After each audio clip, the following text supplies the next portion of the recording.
I was on my feet going nuts when that happened, baby. So stupid. Yeah, it was all fine. It was all funny games. All fine. Yeah, why are you bringing him into the fourth quarter? On the final drive. Yeah, exactly. Sure, he came up to the play and he hit a grand slam, baby.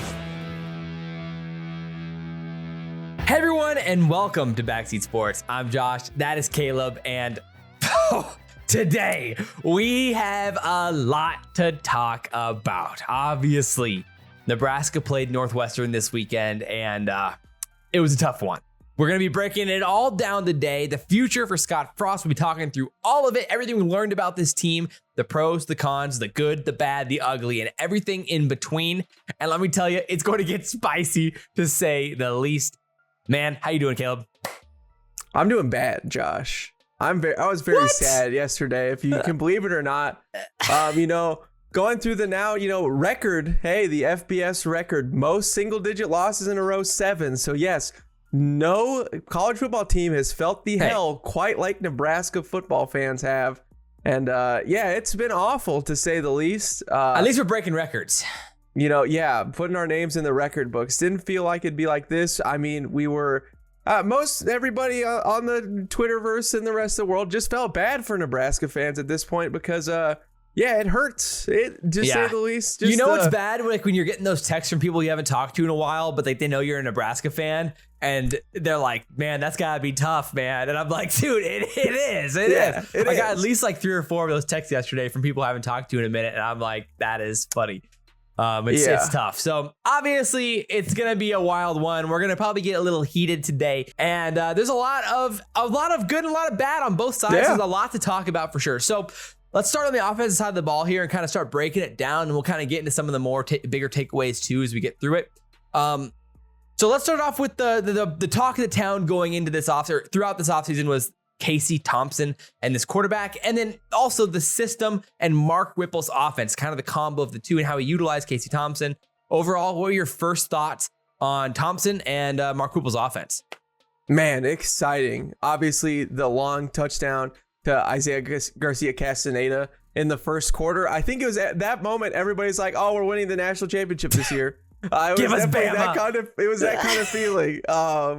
Because, just seeing a 40-yard completed touchdown pass on the sideline with a contested catch. Stanley it was so Morgan. Exciting.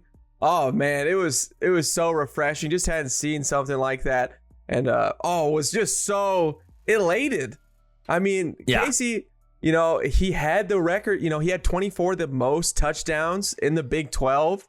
And it feels like that can definitely be the case again this year. And our weapons looked as good as advertised. Yeah. Trey Palmer had some really good breakaways. Obviously, Casey missed him a little bit long a couple of the times. In the second half especially, yeah. And there was, maybe a pass interference that wasn't called, against Trey Palmer as well down there. But, obviously, Isaiah Garcia Castaneda was the deep threat, too. He ended up having only a few catches, but over 100 yards. And again, Alante Brown, we saw the ball get divvied out too. It was for the first time. Just later in the quarter, he had a pump fake, and then he went to the next guy. Like, just seeing him go through progressions is something that we just haven't seen as a Nebraska fan in 4 years. It was just kind of, we looked at and stared at one guy the whole time, the whole way, but no. Casey was going through his progressions. It gives me a lot to be excited about going through the future, that this offense is going to be fun to watch. For sure. I mean, he was obviously dangerous while rolling out of the pocket too. I mean, we saw a pretty good mobility and ability to extend the play, all things considered. Obviously not as mobile or as elusive as Adrian. And we saw him even stumbling there on that insane play to Isaiah Garcia Castaneda on the scramble. He kind of stumbled a little bit, looked a little bit unathletic, but then made the most insane play down the field to him. It was great. So it's it's just, it doesn't have to always be with grace. It can still make pretty epic plays. So I'm with you for sure. I mean, the usage was interesting. I mean, Whipple kind of lived up to what we assumed from him. The pistol and the vertical passing game really came out in this game down the field. He loves those seam routes, and we saw him run plenty of pistol in this game as well. So overall, I mean, I thought Whipple called a solid game, which we could talk more about Frost's thoughts on that a little bit later. But it could have been maybe a little bit more creative, I think, too. But I think I did like some of the jet sweeps and some of the things we saw there.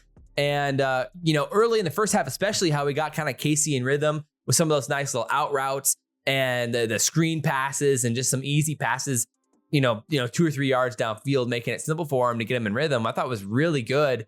And it was working early too, man. Yeah. I mean, some of those out routes, those sideline across throws. the fields. Oh my goodness. I mean, it was funny. Like, you think Ryan Helinski had one that he just couldn't complete because, again, it takes a big cannon of an arm that he definitely has. He throws it with some heat. He's definitely is a gunslinger. That's just going to be a fun thing to watch throughout the rest of the season. Yeah. It's a bummer. I think his best play ended up being the weird fumble play that wasn't a fumble, where he kind of rolls out, makes a great throw to Garcia Castaneda. I mean, just on a rope to him. And then obviously, Garcia Castaneda makes a great play down the field. Let's call him IGC from now on. IGC is so much easier. That's what I was going to say. Yeah, IGC made a great play down the field, and it was very exciting. Dude, it was such an electric play from him too. Like, it's just a shame. Yeah, made a great move. Yeah, it was obviously not a fumble. Like, come on, how is it 2022 and we can't line up two angles at the same time in frame, lined up in time to see both angles like simultaneously? That was not a fumble. He was down. Yeah. The thing is too is we overcame that adversity as we thought we would. Obviously, Casey Thompson, the incredible throw down there to IGC again on that 56-yard almost touchdown play. Casey was throwing some deep balls that maybe got him a little bit out of rhythm there for most of that fourth quarter. And at the end of the game, a little dump off to Trey Palmer, let Trey Palmer make the great play. And we started getting rhythm there. And then he throws a good ball to Wyatt Lewer and then just right through his hands. And obviously that's the pick that ends the game. From a full blown audition standpoint, Thompson played a very good game. And the first half was nearly spotless from him. The second half was where we saw some of those mistakes, a few of those errors and missed throws to the sideline on that third down where he missed IGC on the out route. And then, like you said, some of those missed opportunities downfield where Palmer was wide open for a touchdown. One of them, and the other one, he had a chance to make a play if Thompson would have led him a little bit farther towards the sideline. So there's just those things where it's like, man, we're so close to unleashing this offense. It's like it gets you excited for what could happen in the future.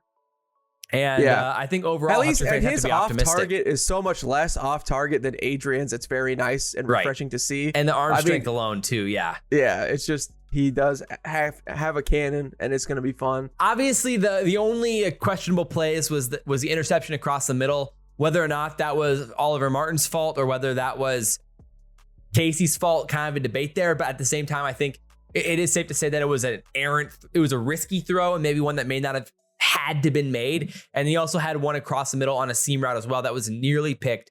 That was a little bit risky. So I think what we learned from Casey is that he'd rather take the shot downfield than dump it off if he has the option to either way, which is, there's pros and cons to that. We're probably going to have a lot of big plays this year at the sacrifice of some consistent drives, which is something that we've been talking about in the past. Was a lot of times with Adrian, we'd have these explosive plays, but then not be able to sustain drives. And this game basically only had one drive that was fully sustained, and the rest of the points were big time plays.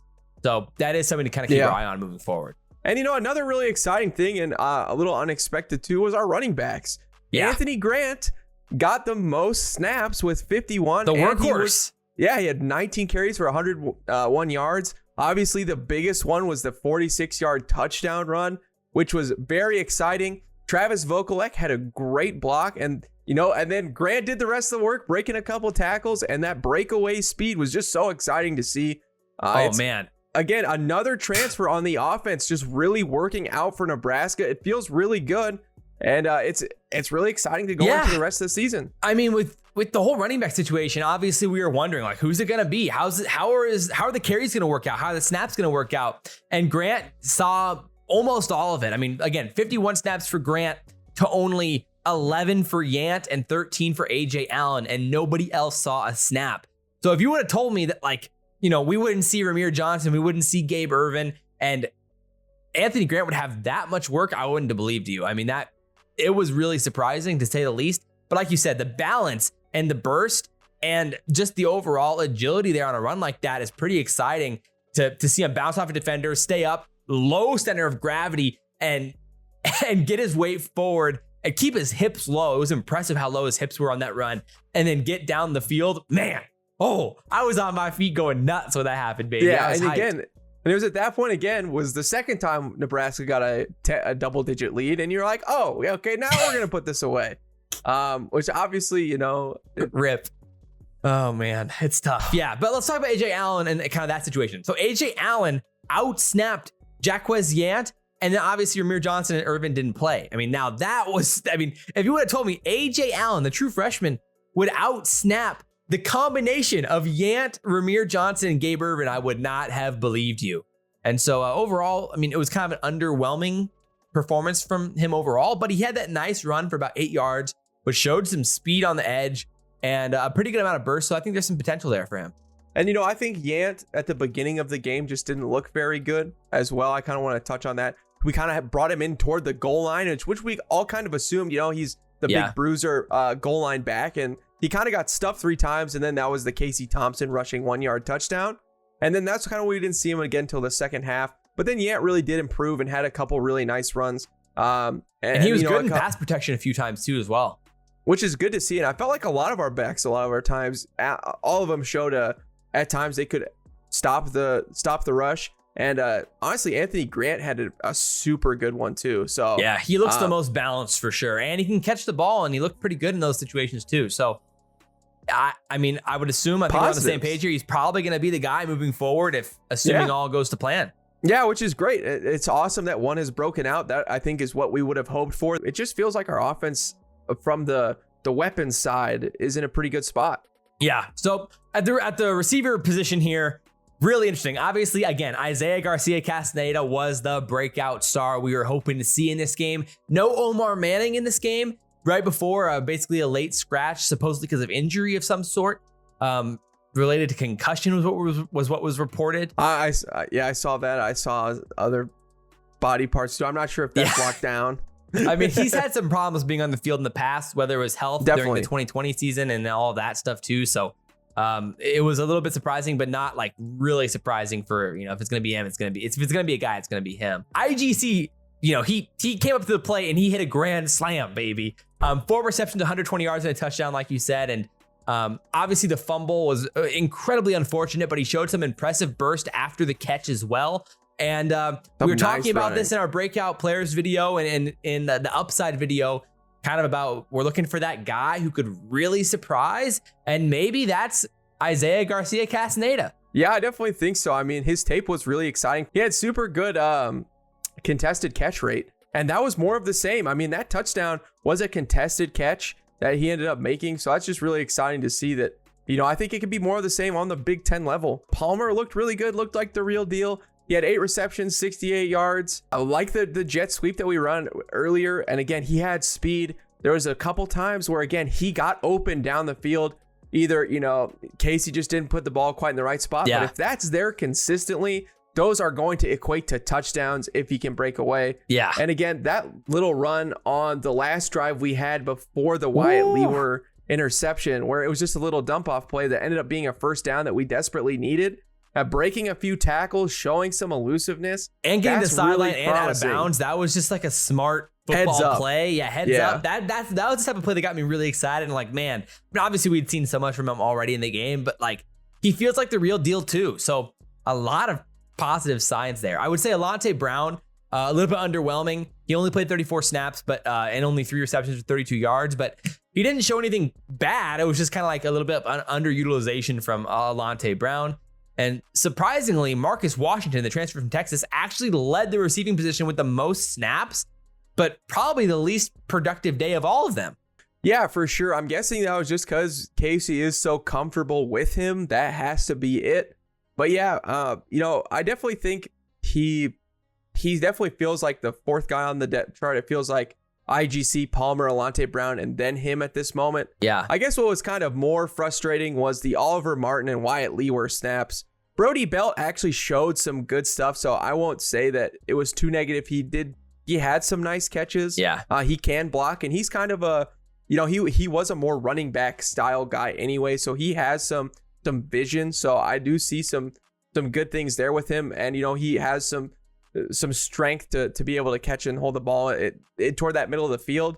But man, Oliver Martin and Wyatt Lewer, they just should not see the field compared to the other guys that we have. Especially once Omar Manning's healthy. I mean, there is no excuse at that point. Like, yeah, I mean, again, Wyatt Leeward was hit in the hands. You could say Casey maybe just barely hit him off, but still like a very, very, very catchable. You're a wide receiver. It's not like it was crazy behind him or anything. Yeah. Not super errant. You have to catch that, and to just tip it up, to literally go straight through your hands, hit your helmet, bounce off, and lose the game that way. I mean, it's just embarrassing. Yeah. And him and Oliver Martin, again, they're just non-impact players. They could be good at the run block, sure. Yeah, I mean, that's why the coaches like him. I mean, like on the Anthony Grant. But if you can't catch the football and that's your whole job. Right. On the Anthony Grant touchdown run, they were out there and they both had blocks down the field that opened it up. That was great. And so it's like, that's why the coaches like him out there. But I get what you're saying. Like, it limits the upside of the offense in the long term. Yeah, and again, if they know that, like, hey, well, they can't catch it, really all they're there to do is run block, that's a pretty easy thing to scheme now for the rest of the season. Yeah. It's just frustrating. Again, Brody Belt, he had some good catches and did some interesting things where I'm okay to see more of Brody Belt. But Oliver Martin, who literally has done nothing for us in these years, and Wyatt Leeward, I don't care if you do the little things right in practice. The little things right is catching the football. And if you can't do that and you cost us the game, again, never again. I don't care that O'Neal painted a shamrock for you for the Husker game. I don't care. Like, it's great that there's Nebraska kids, but there's plenty of Nebraska kids that do good things when they play. You'd rather have Alante Brown out there on the game-winning drive, than Wyatt Leeward, who only played 7 snaps in that game anyway. So it's like you're who knows what you're going to get. Why are you bringing him into the fourth quarter? On the final drive. Yeah, exactly. Sure, I get it. Like, we're experimenting in the second quarter, seeing how they can do, but this is everything on the line. Yeah, I'm with you. So frustrating. So on the offensive line, an interesting Cade game. Warner 2.0. Yeah, an interesting game for the offensive line, considering, Prohaska really struggled in this game, and for us to overall not have a horrible pass blocking performance in this game, but then, with Prohaska playing as bad as he did was surprising to say the least. But Ben Hart was the one that actually stepped up, and I know, surprising, happy to see. Yeah, exactly, which was a surprise to be sure, but a welcome one.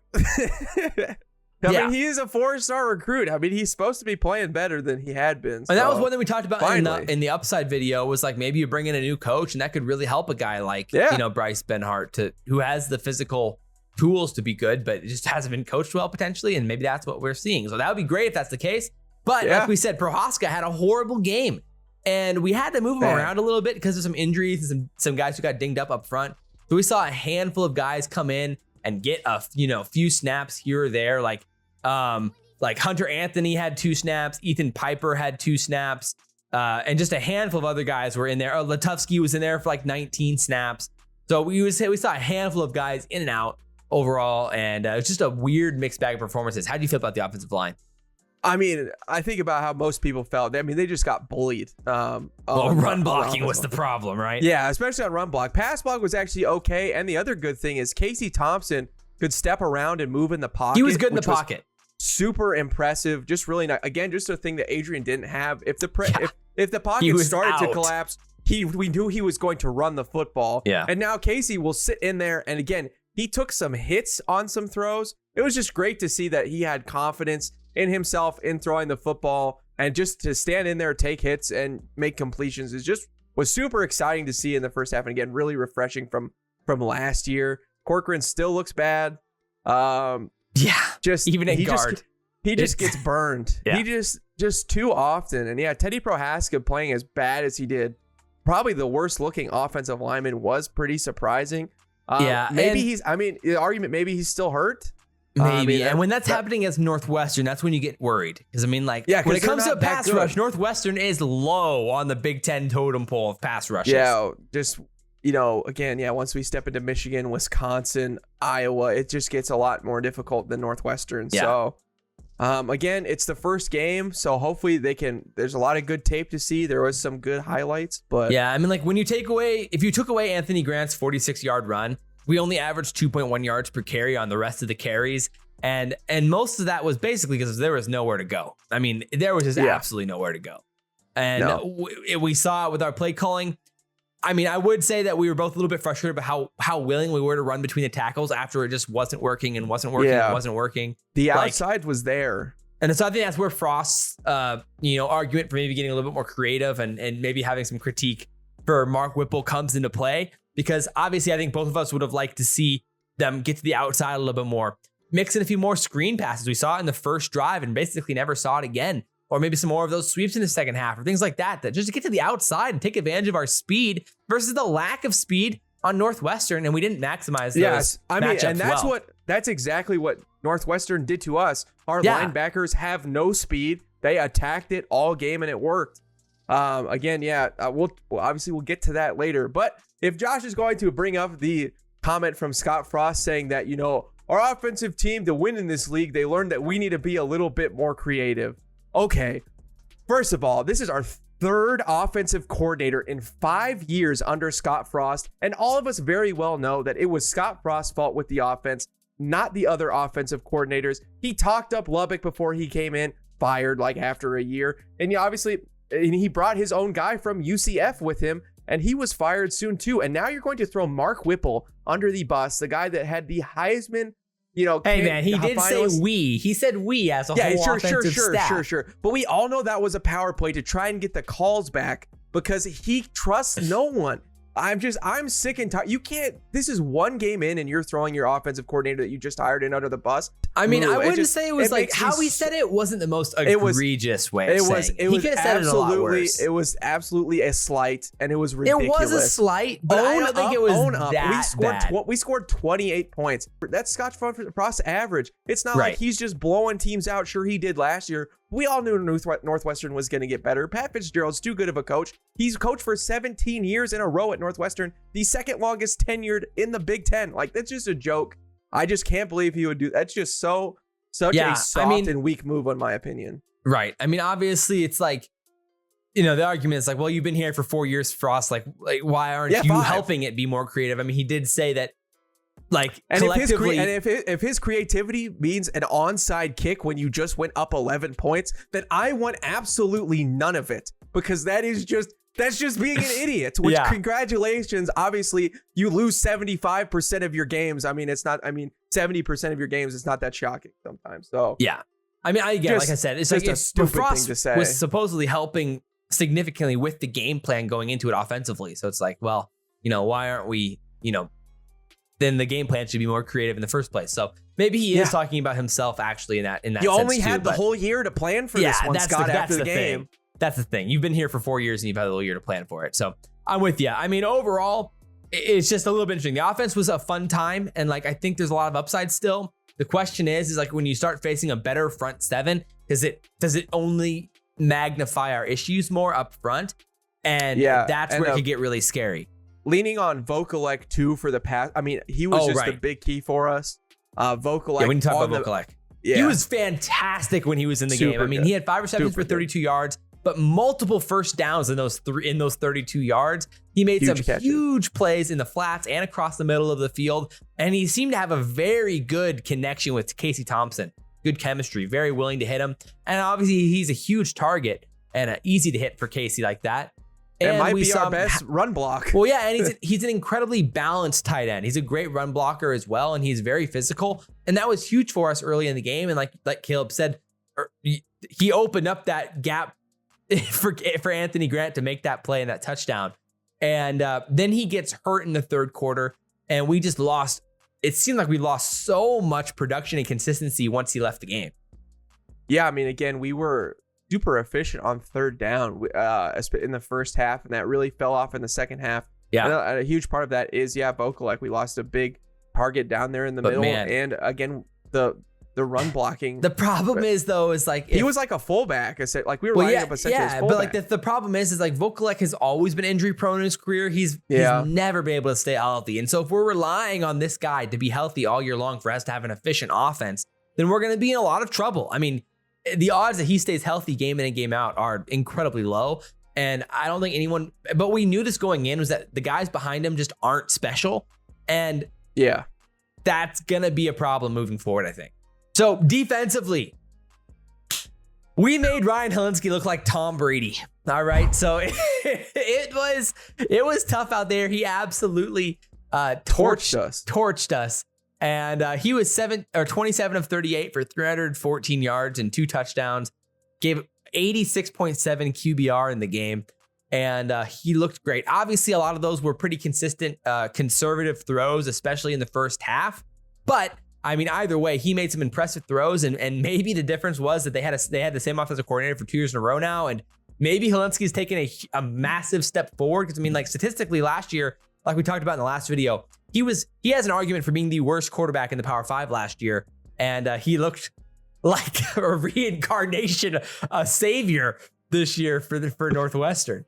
Yeah, it's just so frustrating. Yeah, I mean, why they torched us is he had so much time. Our defensive line, something that everybody was so hyped coming into the season. Oh, Garrett Nelson's gonna step up. Oh, O'Shawn Mathis, Colton Feist getting his black shirt, doing it the hard way as a walk-on. And what happened?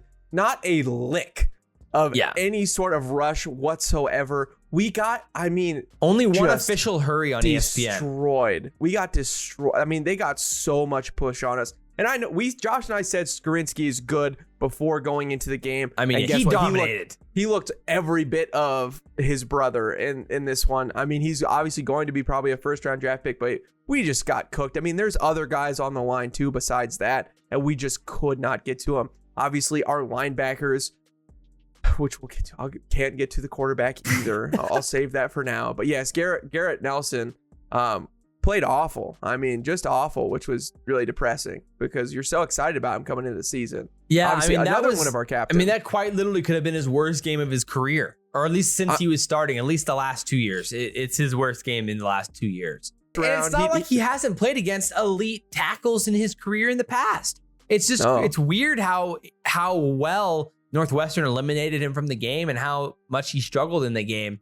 And there was a lot of times where he wasn't acknowledging play action well and was really struggling to read the ball. And that might just be really good execution from Northwestern on the play action. But he also missed a handful of tackles and wasn't capitalizing on the times he even got penetration. No, I mean, yeah, he came off flatter than week old soda. It was bad. Yeah.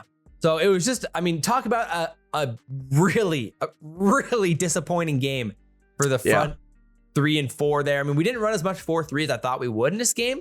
We actually ended up running quite a bit of 3-4 in this game regardless, even though we thought it might be a little bit different this year. I mean, Ty Robinson, he is horrible. Bad. We were hoping that him being a little bit more in position this year and being a little bit more of an interior player this year than last year would help. It didn't. He's terrible. No. And I mean, I really think that Devin Drew and Stephen Wynn at this point are definitively the better players. Wynn looked good when he was in the game. I was really surprised that he didn't play more. Ty Robinson just does not deserve that time flat out. No, I agree. I mean, snap wise, Stephen Wynn had 20 snaps. There was a lot of things about with him, being late to the practices this year and not having as much practice time as a lot of the other guys. And so maybe who cares? That had to do with it. If you have eyes, you can just see. Devin Drew had 25 snaps. Stephen Wynn had 20, and it's just unfortunate. Ty Robinson had 71. So it's like we need to be flipping those numbers at this point. I think at this point. 100%. At least Feist showed some things on the run stop, not at all on the pass rush. Yeah. But at least had something on the run stop. Ty Robinson was neither of either. It was bad. I'm with you. Numbers. So O'Shawn Mathis, what are your thoughts on O'Shawn in his debut for Nebraska? Obviously, the man himself. Interesting. I mean, again, he was pretty solid on the tackling front. Not awful. Not very explosive. No. I mean, not nearly as exciting as what we were hoping for. Yeah, but I still think he probably looked like the best defensive lineman still. Yeah. Even though, again, obviously the D-line, none of them had a really great game, but he looked like he could tackle more than any of the other guys. So I definitely, not that thrilling, but it wasn't as disappointing as obviously Garrett Nelson or Robinson. Yeah, I'm with you. I think there's still potential there for O'Shawn moving forward here in the season. So I'm with you. I think long term, I think we still have upside in the pass rush. We need to figure out that D tackle situation ASAP. Yes. Yeah. So that's the biggest thing. It just felt like every play those guys were just getting pushed straight up the middle every time. 8-yard runs right down the middle. So it doesn't help when now we can flip to our linebackers. Are just so bad. And it doesn't start anywhere than with another captain, Nick Henrich. Holy smokes. Again, Josh and I have been critical of Henrich for a while, but this one just takes the cake of just crap. I mean, he looked, just disgusting. No good plays. I mean, he ended up with 4 solo tackles. And I think it was 5, which is, that was fine for our team. You're a middle linebacker. You're going to end up with tackles. We talked about this. It just feels like he wants to get blocked. It does. He just sits He's there. A magnet. Please just pancake me. Just asking. It's just he sees a gap and instead of trying to get around the linebacker, he just or the lineman or the blocker, he just engages with the blocker. If you just watch him, there's multiple times where instead of trying to get around the let's say the slot receiver who comes in as a little crack block on him, he just kind of is fine with just kind of battling him there. Please just toss me to the side. I don't understand. If that's coaching, it's the worst coaching I've ever seen. If he's coached to do that, I'm mind blown because it's awful and just horribly inefficient. It doesn't work. He hit maybe one gap all game where he contacted the running back 3 yards behind the line of scrimmage, but of course he missed the tackle. And then then Reimer missed the tackle, and then it took Garrett Nelson to wrap back around and stop him right before the first down. And, it's so sad that it's our safeties and corners who have to tackle the running back because our linebackers can't. They're tackling ghosts. They're just hugging air out there. It's ridiculous. It's literally it falls. It's bad. Why you see our safeties getting so many tackles is because our linebackers can't do squat. It's really Henrich. Henrich should never be on the field. Henrich is awful. So we saw in the third quarter, Ernest Hausman, the true freshman from Columbus, came in and played for Henrich. We're not sure why, whether he was dinged up or if it was a coaching decision, we got to get him out of there. But he came in for one drive and he looked all right. There might have been a blown coverage there from him. It was hard to tell which player exactly was the one, but it might have been him. But I think it was obviously a difference in athleticism. We saw Hausman get outside and actually make a tackle there, one that probably Henrich wouldn't have made. So what's surprising is that we didn't see an Atiba Maga Clements didn't play, or Garrett Snodgrass, or any of those guys, or a Jamari Butler or Blaze Gunnarsson. It's just the confidence that this coaching staff has in Henrich just blows my mind. Yeah, for how bad he is. And again, just missed assignments. There was, again, and in coverage, too, he's awful. It's not just he's so slow, so flat-footed. For whatever reason, when Shenander says he's in the right spot, I'm like, for what? He's in the right spot for the running back to get 10 yards. He's in the right spot if he was Luke Kuechly and could run a 4.4. Yeah, no, exactly. I say the one bright spot is that Isaac Gifford actually did look solid when in the field. That's the thing. What blows our minds, though, is at the beginning of the game, he wasn't out there. No, yeah, that's what's It was ridiculous. Chris Kolarevec. And they had been talking about him at last year, they're kind of preparing him for this role, and then we just don't see him. Yeah, we both assumed that Gifford was going to start because last year Gifford was obviously better than Chris Kolarevec. It was pretty obvious last year. Not close. Then out walks Chris Kolarevec, and we're like, what? And then you just see sucks. 31 getting burned on the edge. Northwestern's game plan was just tack Chris Kolarevec because he's slower than dirt. And again, then Gifford gets in there, and guess what? Those plays they were running to the outside don't work as well. And Gifford's actually talented in coverage. We saw him make some great plays. He had that one that was questionable late pass interference. But besides that, he still had some great plays in the flats. He had that one where it was an out. Yeah, and he's a good tackler. So I think he is. If we ever see Kolarevec again for a significant amount of time, I'll be mind blown because Gifford is just definitively better. Yeah, not close. So I am excited about Gifford long term, though. I think he showed a lot in this game. Me too. Yeah, again, he can make plays, and again, it really gives us some hope that he can really fill that in that JoJo Domann spot. He covered their best wide receiver there on that great pass deflection, and again, he can tackle too in space, which is something our linebackers, none of them else can do. It feels like so. Caleb Tanner was a little disappointing too as well. We just need to see more out of this team. And those layered out routes were just absolutely killing us this game. They didn't know who was covering who again. Reimer had a really bad coverage game. For how good he was last year in coverage, this game was terrible for him. And he had some blown coverage on specifically on those layered out routes. Yeah, on that touchdown drive for them to go up, Reimer had the biggest mistake where he just absolutely misses his guy. Missed the crossing receiver. Yeah, just doesn't pay attention at all. And yeah, they got 30 yards or whatever, one of their biggest passing plays. That was just really surprising and just incredibly disappointing from Reimer, I think, and especially from Hendricks for how poorly they played in this game. But I think on the positive side, mostly the DBs were overall positive. I think most of the new guys played well. They looked good, and I was pretty happy with them. Yeah, I mean, Marquez Buford did have I think the big touchdown was was his more fault. than likely his fault. So he completely bit on play action. So it's just when we're seeing, it's just our best guess. It was the play action, and then he turned around when he realized it, and it was too late. So obviously that was bad, but he also was our best tackler in space. He bailed himself out. He forced the fumble. Exactly. Yeah, he forced the fumble. He made some big tackles on Evan Hull. Cam Porter on the edge there for that tackle for loss. He came up and made the huge play behind the line of scrimmage. Yeah, he showed he does really feel more like a Deontay Williams. He's the Deontay Williams, exactly. Yep. Which is exactly what we needed. So I think that's really exciting. Yeah.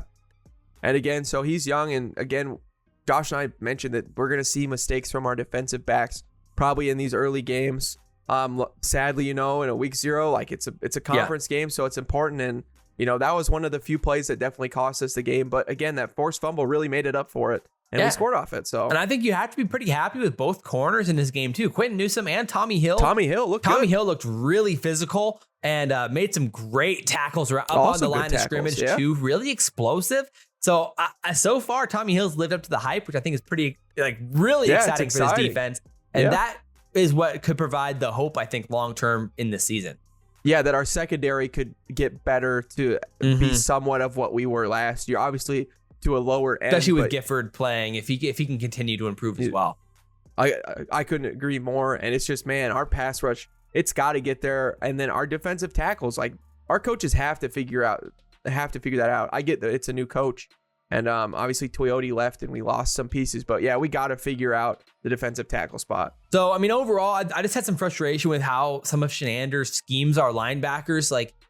There were some moments where, on that, I think it was on the drive when Northwestern got the ball back to potentially put the game away with 6 minutes left. And it's they have 7 linemen in the game, and we have 5 dudes on the line, and our linebackers are still sitting 6 yards off the line of scrimmage, and we're in cover 2. And I'm like, what is happening? And so we ended up calling a wolf blitz, which is Tommy Hill was able to come up and make a tackle behind them, and basically it caused a 1 or 2 yard gain basically for the play. But regardless, it happened multiple times in this game where our linebackers just play so soft, the 5 or 6 yards back behind the line of scrimmage on obvious running downs, and it's just a philosophical disagreement between myself and Eric Shenander because I do not agree with that at all. And we've talked about this, I think, for 4 years since with Eric Shenander, is we've just been frustrated that our linebackers just have not been anywhere good enough for what we need to be. So let's just finish this thing up with talking about special teams.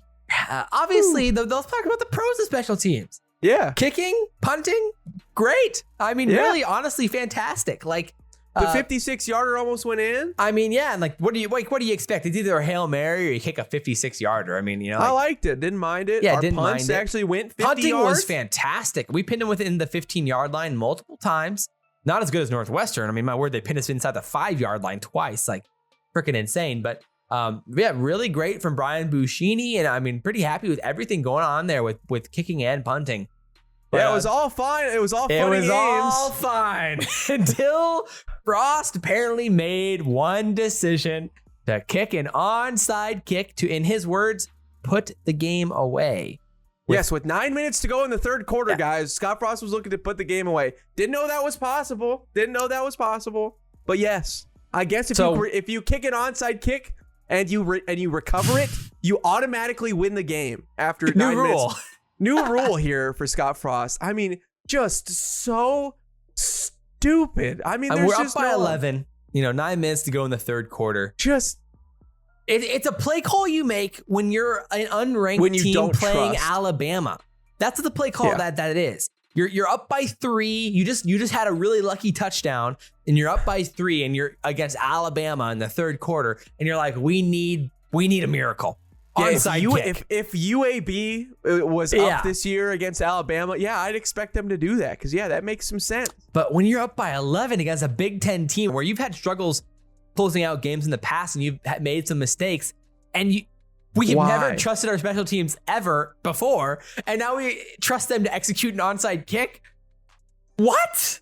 You're up 11. What the worst that can happen is they can get 8 points and you're still winning by 3. Like, and then you're burning time and you burn more time on the clock. And you're up by, The only time Northwestern scored this game is when they had favorable field position. Like, they didn't just drive it down like 80 yards. You know, it was on those punts where they pinned us deep. We had to 3 and out. We kicked it to them, and they got good field position is where they scored those points. So I think what you were going to say was, I mean, this was a decision he said in his words to put the game away. What it means is that he doesn't trust this team.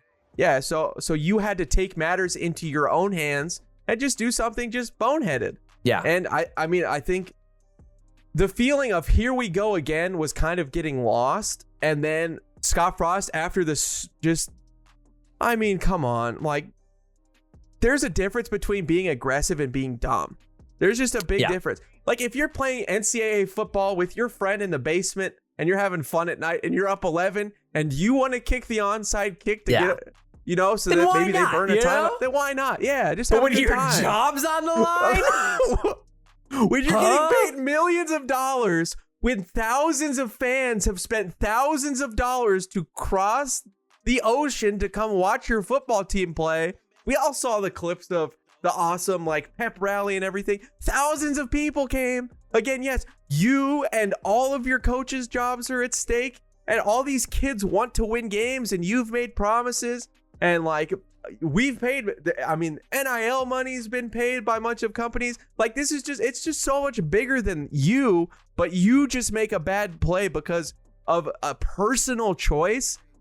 Scott Frost, again, just shows that he is not a good leader at all. I mean, it's just, that was such a selfish call, such a poor call to make. And again, it's just, like you said, it just shows time and time again, he is not mature enough to coach at the Big Ten level where all coaches are good. And it's clear that if you don't trust your team who's up by 11 to close out a game, then what? Against Northwestern, who doesn't have an offense. Who at this point, you've just smoked them the last 2 drives. Then what do you trust? You trust nothing. I just don't understand. It was just the most unbelievable thing. And so obviously Nebraska ended up losing the game. Spoiler alert. And we're gonna have a conversation about this in the predictions video for the North Dakota game about kind of Frost's future. But obviously the date that you need to know right now is that Frost's buyout is reduced by 50% on October 1st, which is the day we play Indiana. Wow. It's reduced to a $7.5 million lockout or a buyout. So that's going to be probably the game to circle on your calendars for the potential of Frost's future. And we have a lot to talk about when it comes to our future this season with the team that we've learned. And we'll talk about that in the predictions video too. It's so sad because there's so much exciting things. I know. If we could have just closed out the game. Just another dagger in our hearts yet again. It just hurts. This Nebraska team is the sequel that never disappoints. I mean, let's say you know how a lot of sequels are known that they're not going to ever live up to the hype of the first one. But man, Frost's ability to put out sequel after sequel is, this is the best director of all time. He is, give him the Oscars. It's a shame because, like you said, we really do like a lot of the players on this team. I think this team has a lot of potential. And so it does have I'm actually still really excited to see him. We can win games, baby, this year and see what we can do this year. And we're going to be a dangerous team again. And there's a decent chance that's a lot like last year where we're very competitive in a lot of these games, and we'll be talking about all of them. Obviously, we appreciate you guys for watching. Drop all your comments down below. We'll be talking about Frost's future, the hot seat, the schedule, and predictions for the rest of the season, and for, of course, North Dakota this week in a video coming out within the next day or two. So be on the lookout for that. Can we just win? We appreciate you guys. And guys, as always, I'm Josh. That's Caleb. This has been Backseat Sports, and we will see you next time. Go Big Red, baby.